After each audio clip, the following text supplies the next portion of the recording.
This is arguably the most sought after playset if you are a vintage Star Wars collector, the Cantina Adventure Set from 1978. And it has an interesting history. So today, we're gonna go over that history, some unknown facts about it, how much I was able to get one for, and in what condition. I actually got one for a reasonable price. Still a jaw-dropping price, but I got one. So let's go. Welcome back to the channel. And if you know what this toy is, then not only are we best friends, but this channel is for you. I talk about vintage toys, and not just the feature of the toys, I really go into the history and how much they're worth today. I'm on a mission to keep these toys alive for the next generation. So please subscribe to see more videos, and if you want to become a supporter of this channel, you can always join my Patreon community for bonus content and more. Or you can keep your member support right here on YouTube starting at 99 cents a month. Visit the links down below to help make this channel possible. So now, here's the history of the Cantina Adventure Set from 1978. In 1977, Kenner acquired the toy license for Star Wars, just a month before the movie premiered in May.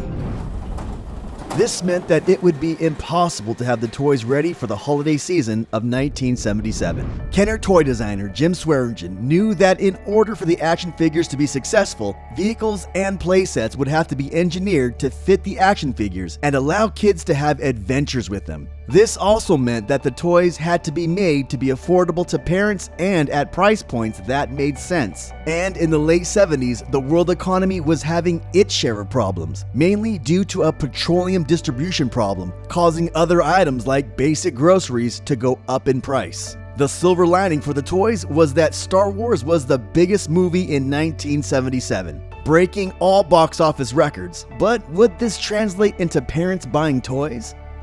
The marketing department over at Kenner already had board games, posters, and there were trading cards out in the market that would allow parents to at least buy those for the 1977 Christmas season. In a Hail Mary effort, they also released the Early Bird Certificate package, where parents bought a cardboard certificate at stores that kids would fill out with the promise that 4 to 6 months later, they would be sent the first 4 action figures for Star Wars: Luke Skywalker, Princess Leia, R2-D2, and Chewbacca. The certificate came with a thin cardboard backdrop and white action figure pegs, so that when the figures did come, you can use it as a display. Back then, the executives thought that promotion would tank and not do well at all. Actually, it was the opposite. Parents bought it and kids loved it.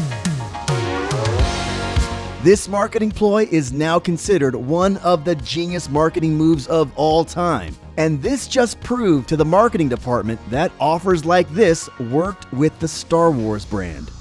Seeing this, the marketing team over at Star Wars wanted to make a push to sell more action figures that weren't considered feature characters like Han or Luke. So they focused on aliens to be their next push. And to make sure that they can make toys in time for the holiday Christmas season of 1978 and make it cost effective to mass produce with a price point that would be appealing to parents, they used the same cardboard design of the Early Bird package, but this time using a hand-drawn image of the outside of the Mos Eisley Cantina and naming it the Cantina Adventure Set.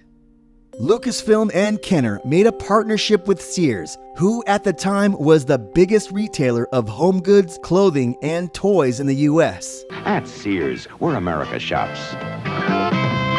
In 1973, Sears had just built the tallest building in the world in Chicago, Illinois, the 110-story Sears Tower. This partnership made sense since Sears had the brand name as a wholesome and trusted place where families in America shopped. We're at a Sears store to find out why Sears is where America shops. Sears stands behind every product they sell, no matter how small the purchase. Their reach was in every corner of the US, with 3,500 stores at its peak. Sears had a very popular catalog in the US called the Wish Book, which began all the way back in 1933. And by the 1970s, this catalog was a staple in American life. Families would get this in the mail before the holiday season, and with over 600 pages of gift ideas, this was the best marketing tool not only for Sears, but Kenner and the Star Wars toys. Sears did have one stipulation: that the Cantina Adventure Set be exclusive to Sears and Sears alone. Kenner and Lucasfilm agreed, and in the 1978 Wish book, the Cantina Adventure Set made its debut to the public. The Cantina Adventure Set initially sold for $7.88, which in today's prices would be $37.51. The box art is classic Star Wars Kenner and depicts a smiling boy playing with the action figures on the playset. The figures that originally came inside the box would have been Greedo with his Rebel Blaster, Hammerhead with his Imperial Blaster, Walrus Man with his Imperial Blaster, and the famous Blue Snaggletooth with the Rebel Blaster. The Blue Snaggletooth has a weird and rich history, and I have a whole video devoted to this figure, but here is the short version. The Kenner designers were first given a black and white still photo of the character, so Kenner had to interpret what the character looked like. They gave him a blue 70s spacesuit and silver 70s disco boots. The belt buckle design was actually from a Kenner toy designer's personal logo. He snuck it on the character and it was never questioned. This figure only went out in the 1978 Cantina Adventure Set orders, and for the 1979 Sears Wish book, the figure was retooled into a shorter stature and painted into the red snaggletooth that replaced the blue one everywhere in the Star Wars line. The Cantina Adventure Set wasn't the only place you can get the blue snaggletooth. He was also available as a 2-pack with Greedo, but exclusively from the Sears Wish book in 1978, and was discontinued in 1979.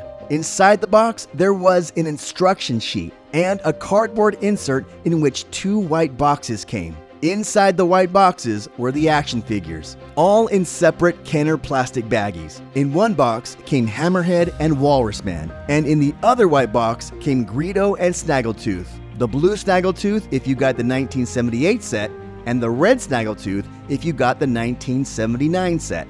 Inside each white box also came Star Wars mini catalogs. Some collectors have said that they have a 4-pack white box with all of these figures inside, but this 4-pack never came with the Cantina Adventure Set. That 4-pack only came from JCPenney and was never packaged with the blue Snaggletooth, only the red Snaggletooth. There was also one sealed clear baggie that contained 13 action pegs, even though only 11 action pegs are needed for the playset. And then the backdrop itself that came on one sheet that folded in half.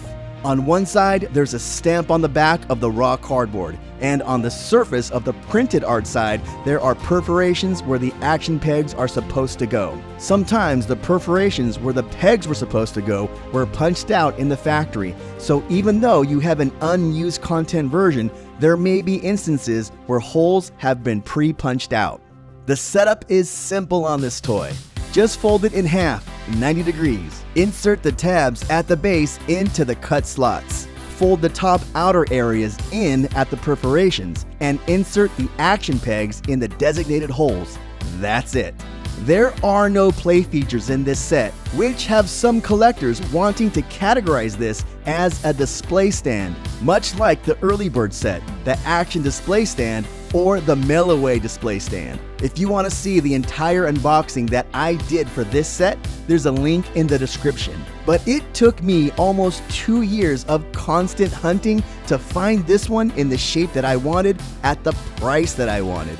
Now, the box that I got, while it displays beautifully and holds its structural integrity, the proof of purchase has been cut out, and so has the UPC. I had to get the mini catalog separate, and despite me having hunting for the instruction sheets, I still haven't been able to find one, although one just sold on eBay for a little over $100, and I bid on that one, and obviously lost it, so you can see how expensive this playset is and the pieces that come with it. I also don't have the figures inside the baggies, nor do I have the 2 white boxes. But the rest that came with the set is in very great shape, and the cardboard display is unperforated and in unused shape.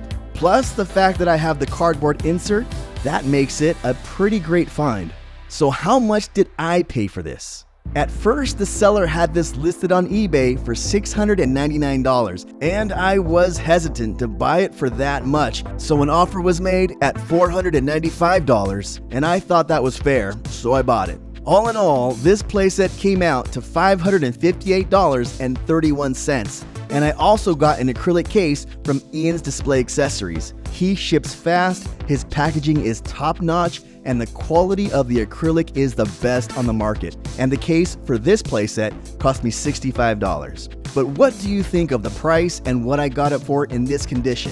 And seeing this playset, the condition, and how much I paid for it is a pretty good data point if you are on the hunt for this now or in the future.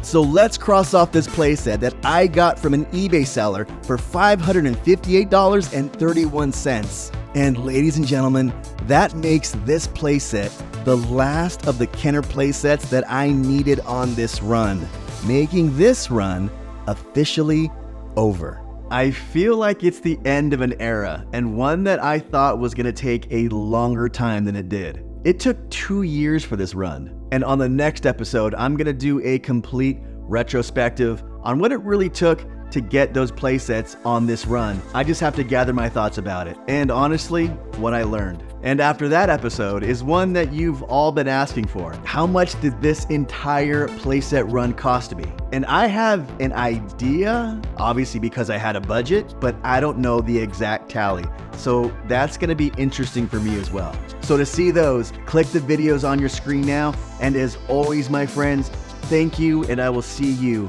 next time.